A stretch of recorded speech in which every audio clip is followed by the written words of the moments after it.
মাগুরা সরকারি হোসেন শহীদ সোহরাওয়ার্দী কলেজের বাংলা বিভাগের প্রধান দেলোয়ার হোসেন খান রিপনের বিরুদ্ধে একই কলেজের একাদশ শ্রেণীতে পড়ুয়া এক শিক্ষার্থীকে অশালীন ও কুপ্রস্তাব দেওয়ার অভিযোগ উঠেছে।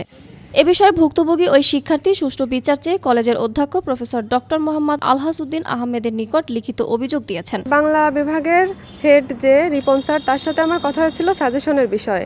সে আমাকে প্রথমত বলে যে তুমি সাজেশন নিবা, তাহলে তুমি আমাকে হোয়াটসঅ্যাপে নক করো।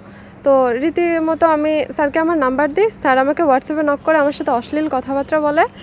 তো এগুলো আমি স্ক্রিনশট মেরে কলেজের প্রধান যে প্রিন্সিপাল, আমি তার কাছে একটা আবেদন করি।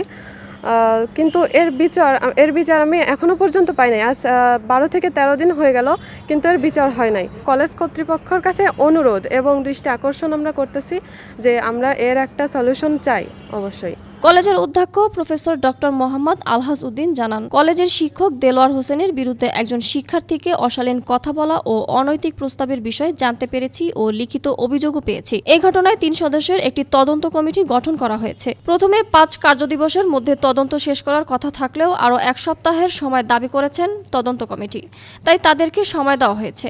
উক্ত অভিযোগের প্রেক্ষিতে আমি 3 সদস্যের একটা তদন্ত কমিটি গঠন করে দিয়েছি।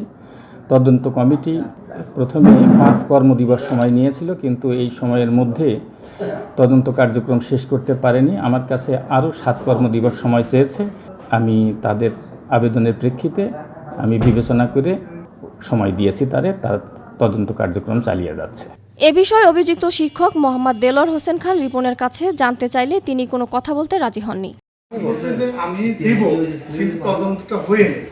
আপনাকে আবার বললাম স্যারেরটা নেব, আবার বলছেন সেজন্য যে আমার তদন্তটা হোক, আমি দিব, কারণ আমার তো একটা চাকরি করতেছে, দিতেই হবে, কিন্তু আগে দিতে চাচ্ছি না, এটাই।